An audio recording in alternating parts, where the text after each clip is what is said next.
Miss of Africa. You're welcome, ma. You're welcome, ma. You're welcome, ma. I thought the clap would be louder than this if you actually appreciate Her Eminence, Mama Helen Oritsejafor. Thank you very much. Citation. All right. All right.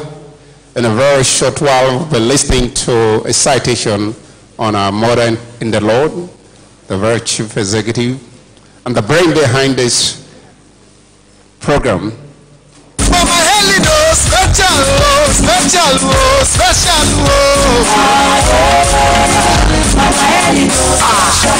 Everybody come around it. Brothers and sisters come around it. Everybody celebrate Mama. Everybody jubilate it. Mama when they fumble, the world without struggle.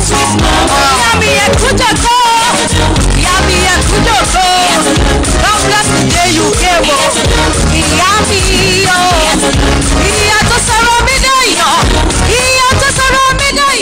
Pastor Helen Oritsejafor was born in Ado-Ekiti State, Nigeria, and by the special grace of God, she is married to an anointed man of God, Papa Ayodele Joseph Oritsejafor, a one-time CAN and PFN president in Nigeria. Their union is blessed with 3 amazing children, Ayodeta, Ayodeji, and Ayodele Oritsejafor. Her husband, Papa, refers to her as the actualizer. She is a mentor to millions of people around the world. Her biological father, late Chief Gabriel Ojo Faligan, gave her some wonderful pet names, Miss Nigeria and Miss War, because right from her childhood days, she stood out in intelligence and beauty. A woman of vast knowledge and experience in the world of business, both locally and internationally, for over 30 years, and also a one-time director of a bank in Nigeria.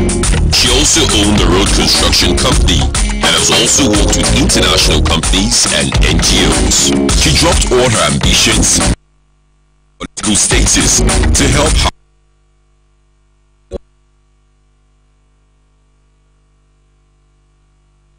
Gospel Center at Jamimoga, Warri, Delta State, Nigeria. She effectively carries the responsibilities of a mother as she reaches out to the needy, hopeless, poor, and affect their lives with the love of Jesus. She has empowered people through the Poverty Alleviation Program, a yearly program where cars, tricycles, grinding machines, sewing machines are given out for free. What a kind-hearted woman. Over the years, this great woman of God has impacted the lives of people all over the world, and her service to the humanitarian growth has been awarded from all spheres of life. She's been honored with the unique Global Peace Initiative of Nigeria Celestial Award, October 28, 2017, Pentecostal Fellowship of Nigerian National Leadership Award, 2013, an award of excellence as the most distinguished spiritual mother in the Niger Delta region, an award as National Institute of Company and Business Administration, Fellow of the Association of Corporate Governance Professionals Nigeria, the Excellent Role Model of Impact Award 2009.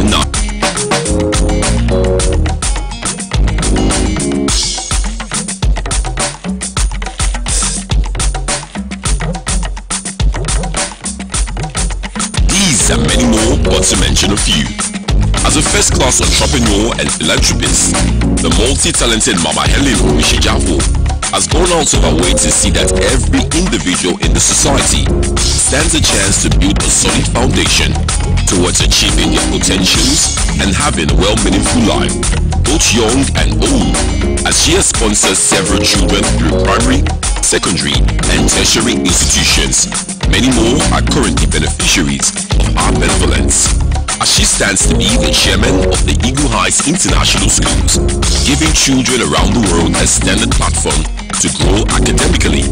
She is also the chairman of Eagle Flight Microfinance Bank Limited, the president, Daughters of Sarah Fellowship Butterfly Bible Church, CEO, African Broadcasting Network TV station, CEO, Eagle Nest Guest House, CEO, Eagles Health Clinic, CEO, Eagles Daycare and Foundation, giving hope to the motherless and putting smiles on the faces of children, CEO of Eagle Fitness Center and the Eagle Strength Bookshop. Indeed, her leadership qualities and exceptional understanding of human needs is definitely a force to reckon with.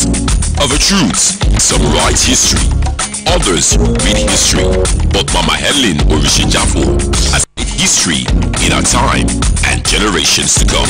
Mama Helen, oh, special, oh, special, oh, special, oh.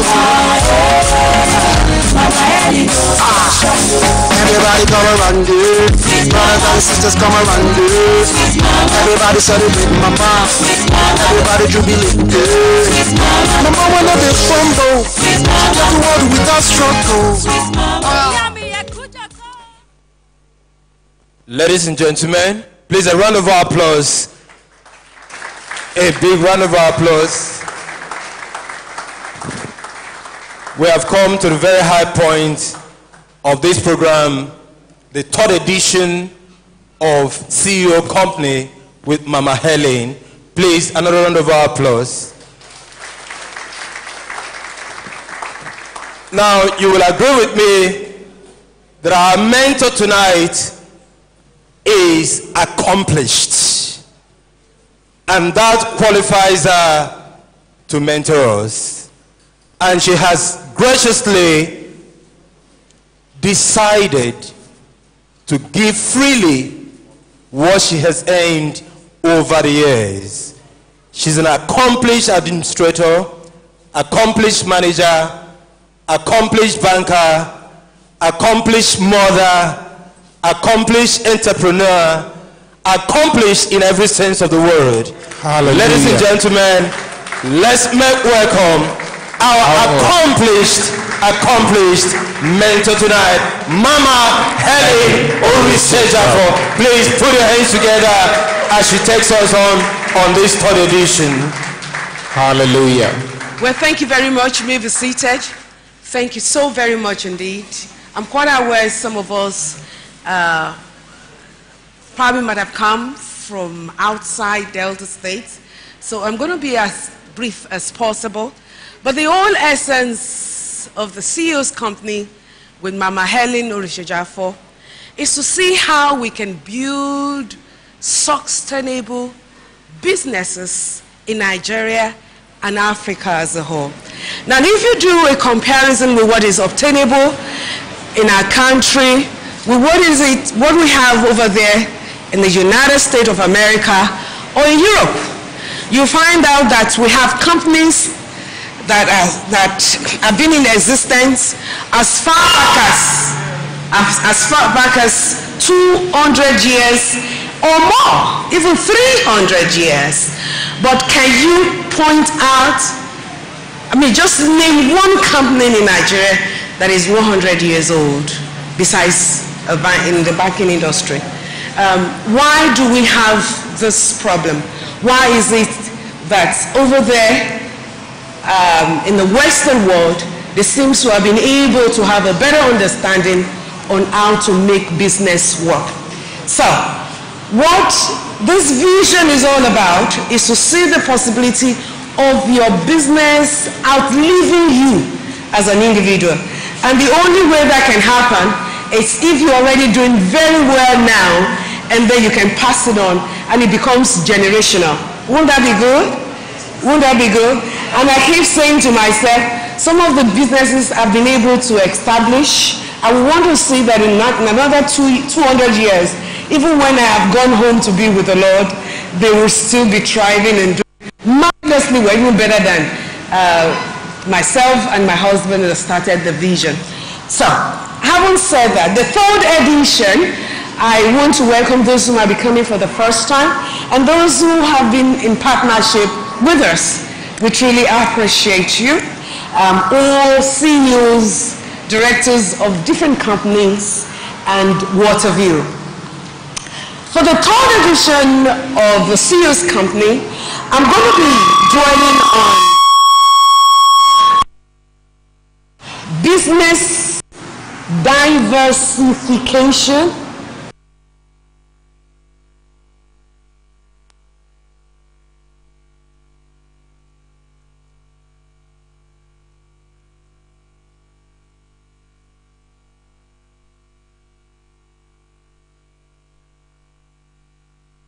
turbulent economy.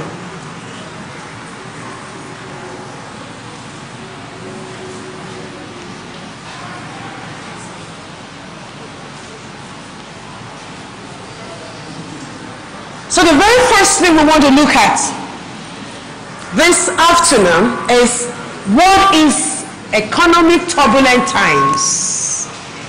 What is economic turbulent times? Economic turbulent periods is characterized by volatility, uncertainty, change, structural breaks, and shift phases. A lot of changes do occur during economic turbulent times. And some of the things that do happen, changes are fast and directions of economic change are not very clear. You do not know exactly what is going on. Even there might be policy statements, but from what you can see, it looks as if the economy itself is very directionless. It's not going anywhere.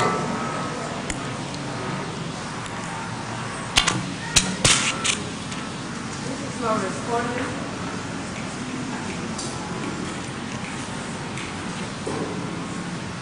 It is also a period of economic downturn resulting in the loss of jobs. Oh my God. So I think my mind just flipped up. Sorry about that.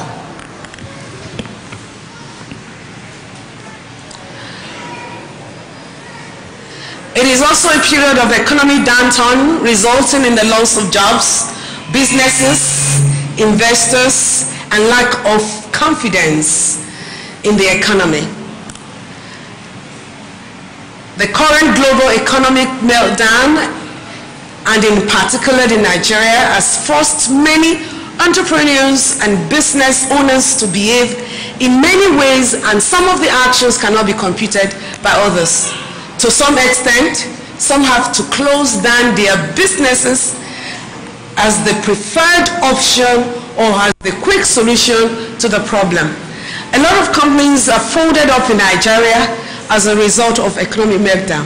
Why? Because they don't know what to do. Someone who probably was selling cement or one thing or the other, or who is into manufacturing, and all of a sudden there isn't any reason to continue because of the financial difficulty and what have you, will invariably lead to closure, business closure. This is not responding as I would. If someone would help me with that, maybe you need to change the battery or something. Whilst the entrepreneur's behavior or attitude varies at any particular moment to suit the desires and the environment, the economic turbulence time suggests the need to look again at the entrepreneurial attitude specific to this time.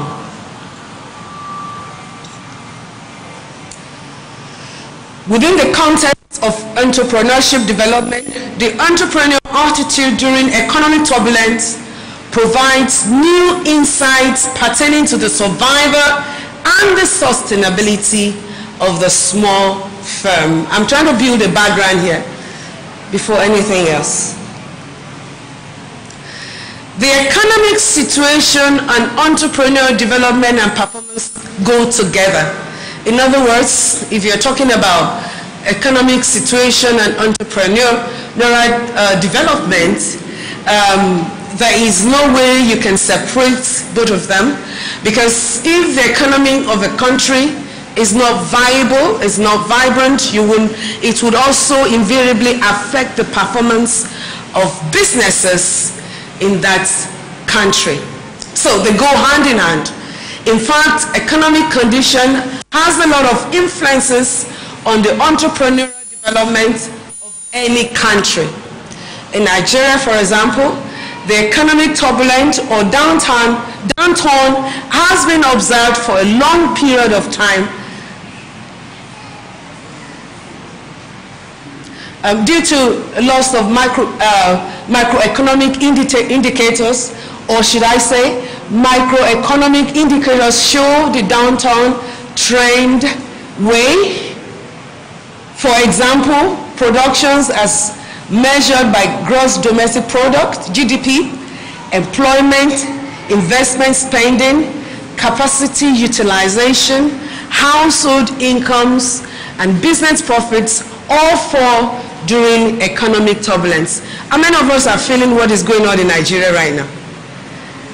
How many of us are experiencing what is going on in Nigeria? It's all because of economic turbulence. With an annual GDP, I actually did a research and I discovered that we are just 1.5% annually regarding our gross domestic income or product. Nigerian economic is no doubt in turbulent state. Turbulent economy invariably leads to market turbulence. If the economy is not vibrant, if there is stagnation in business, if things seemingly look as if it's not moving, then there will be a reaction, because the drivers of economies are those. Number one, consumers. The consumers are the first drivers of any economy. So there will be market turbulence. Market turbulence is the rate of change in the composition of customers and their preferences, which is mostly necessitated to the customer's purchasing power. With the dwindling economy, consumers' purchasing power is grossly affected. One of the first things that would happen, one of the first things that would happen when there is a recession or when there's a downturn in economy, the first thing that would happen is that there will be a focus change in terms of defining what is most important to us and things that we can live without. For instance, if you have a limited amount of money, you wouldn't be thinking about going to buy yourself some shoes and bags when you know you haven't food at home. So that would definitely impact the economy, the economic power, or should I say, the customers' ability to make purchases as they would like because of the current financial position of the country. With the dwindling economy, consumer purchasing power is grossly affected. That's what I've tried to illustrate. Our world is changing. Customers are more demanding. They want new innovative products, increased availability, shorter lead times, increased differentiation of product and service, better quality, and most of all, at the same price. They want something cheaper, but at the same time they want quality. They want something cheaper, but at the same time they want quality. So it's an organization that is able to meet that need that can be self-sustained and possibly be able to beat the present economic state of Nigeria. An unstable economic climate, ever-changing customer needs, and up-and-coming technology continually stirs up market turbulence. The driving force in this new marketplace is the customer, and the driving factor is technology.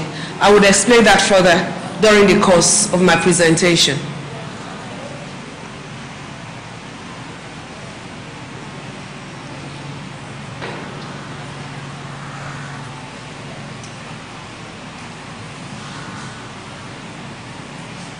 How to thrive in a turbulent economy. What must we do? We are faced with a situation that is almost threatening our income. that is almost wanting to close down the business that you started 20 years ago, 15 years ago, 10 years ago. Maybe you haven't even started anything at all, because when you considered what is going on at the moment, you are very, very discouraged, and so you haven't even started anything at all. Yes, there is chaos in the marketplace. The economy can be described as turbulent, but that doesn't matter. Nigeria is facing its greatest economic challenge since the global crisis, with the prices of oil at $50 per barrel. The country urgently needs to adjust its economic model and find new sources of economic growth. That's for Nigeria. But what about our entrepreneurs? Nigeria's main export has been crude oil, considered a low complexity mineral products, which has made the country extremely vulnerable to shocks. For Nigeria to reach high income status, it will need to move up the value chain and find new sources of growth. So our companies as well. We need to find new sources of growth. In ensuring business continuity, the entrepreneurs concerned business performance and future business performance, the attitude to customers' needs cannot be overemphasized for business to thrive in a turbulent economy. In all, the answer is diversification. What we're trying to concentrate on here this afternoon is to see the possibility of being able to leverage, even in this turbulent economy that we're in as a country. Yes, it is possible. The question here is that, must you close down your business in order to diversify? And the answer is no. You don't need to close down that particular business that you have going. All you need to do is to see how you can create an opportunity from that particular business. So what is diversification? In finance, diversification is the process of allocating capital in a way that reduces the exposure to any particular asset or risk. Diversification is a common path towards diversifying to reduce risk or volatility by investing in a variety of assets. In a short form, I put a bracket in there, spread the risk elements. Spread the risk elements.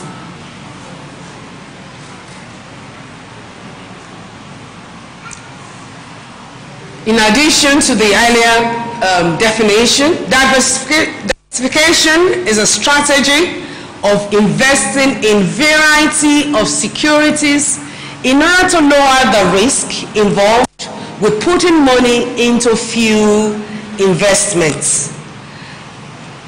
This includes going for different markets and different products which eventually bring revenue to the company.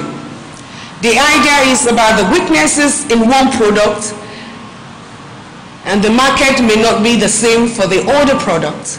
A down product in one may be used to cushion the effect of another product. If the particular is not doing very well, product branch into other things, and we'll get to know what those things are in a moment. The new opportunities and alternatives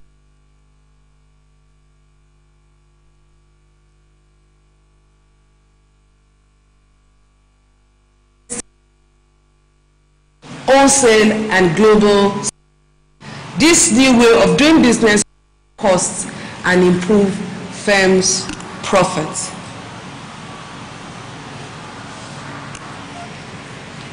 Sorry, I need to go back a little.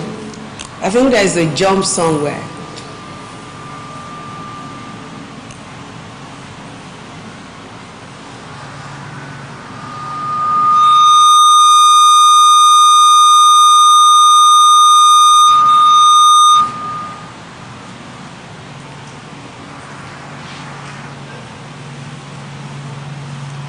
Okay, can you just manually do this for me to save time?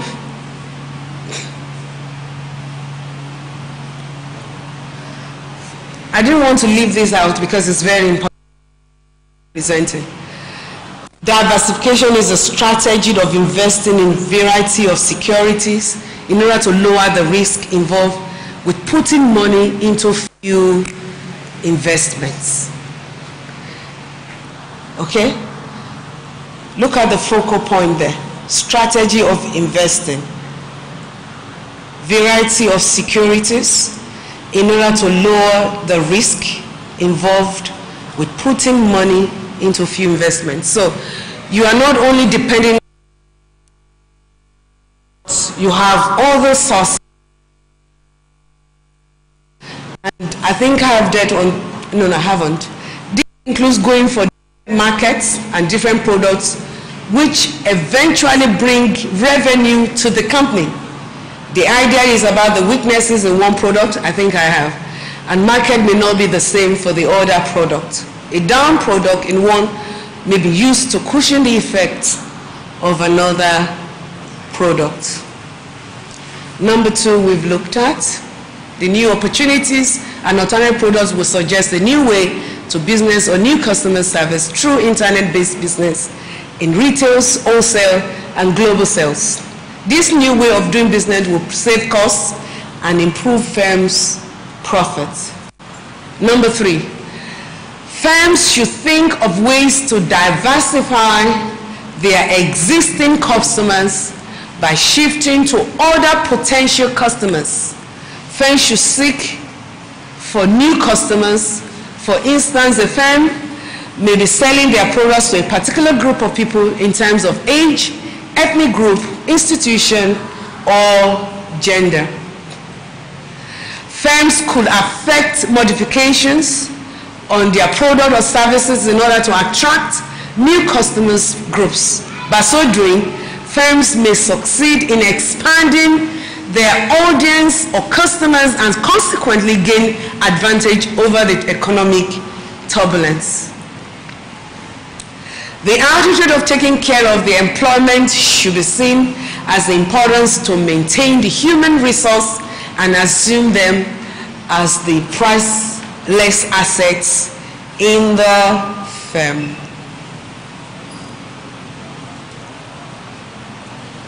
What are the benefits of diversifications? One of the most important principles of investing is to ensure that you have a diversified portfolio. This means ensuring that you spread your capital amongst different investments so that you are not reliant upon a single investment for all your returns.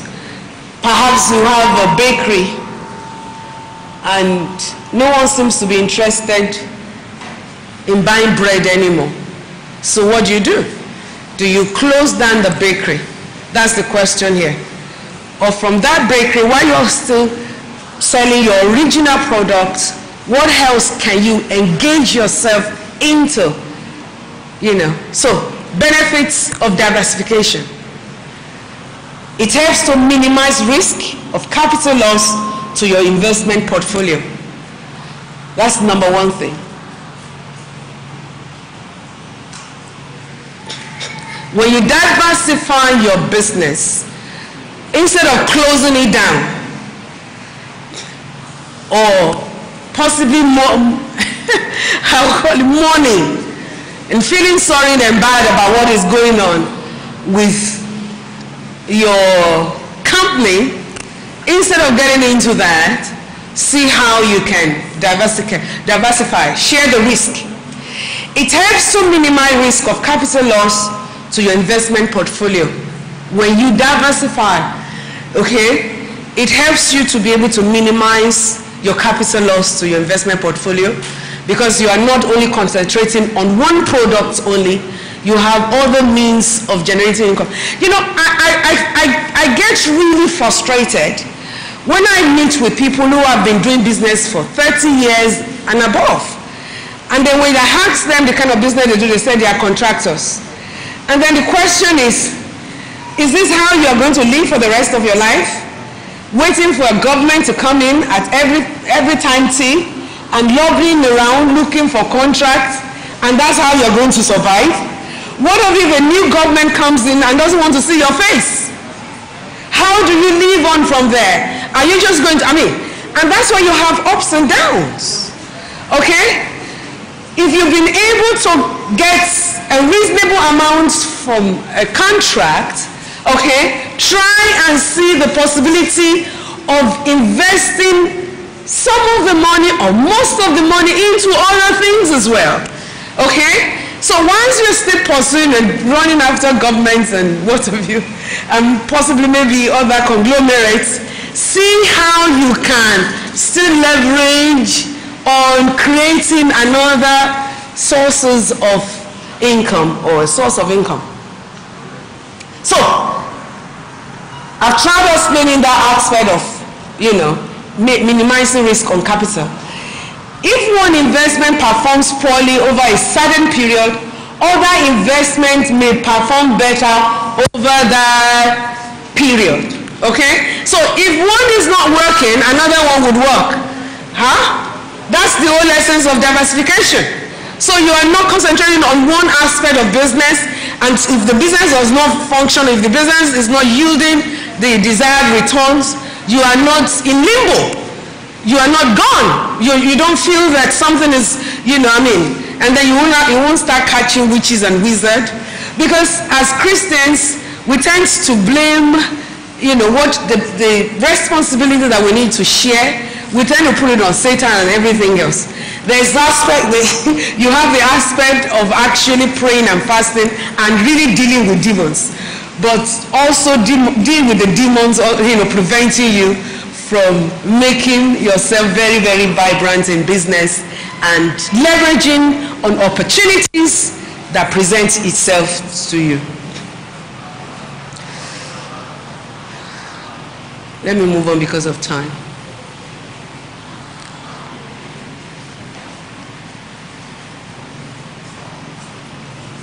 Benefits of diversification. Number 2, preserving capital.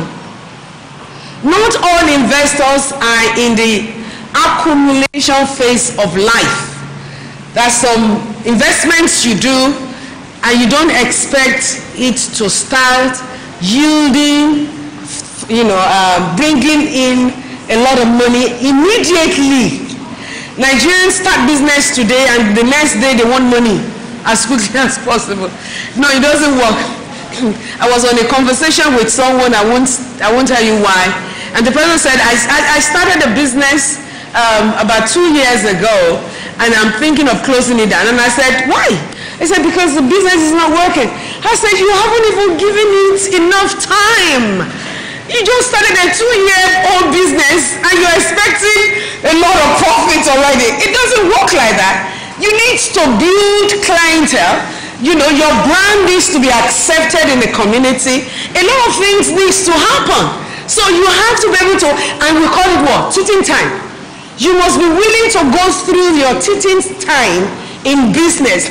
If you're too much in a hurry, wanting to make money immediately, like my Igbo people are, I think my brothers, from the eastern part of the country, they're not so much into profits and immediate profits. Okay? They just want to be able to build, some level of clientele that they can later on leverage on, at the cost of their business. So don't be too much in a hurry.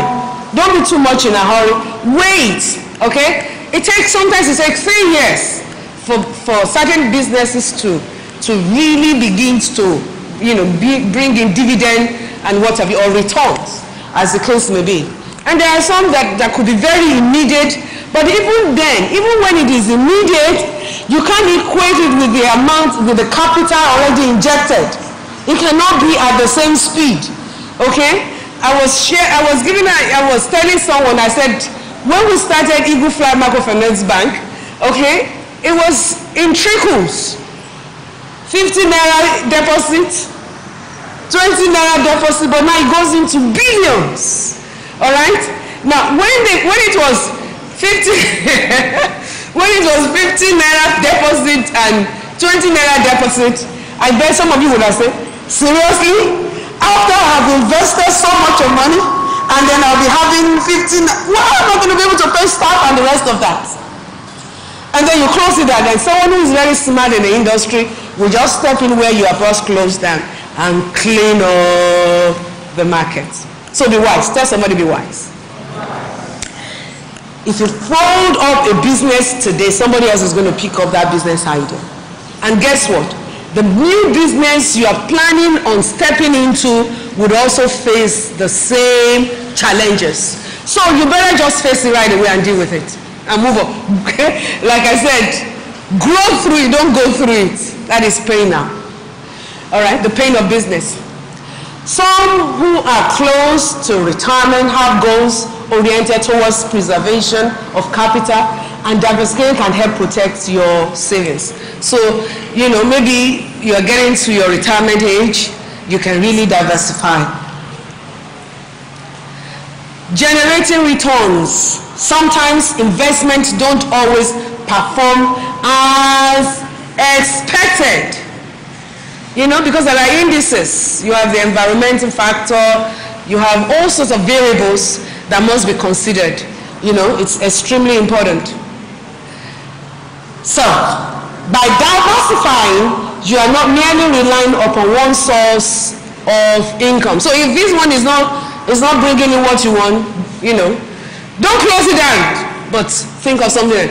What makes a diversified portfolio? To diversify your portfolio, you need to spread your capital across different asset classes to reduce your overall investment risks. This should include a mix of growth and debt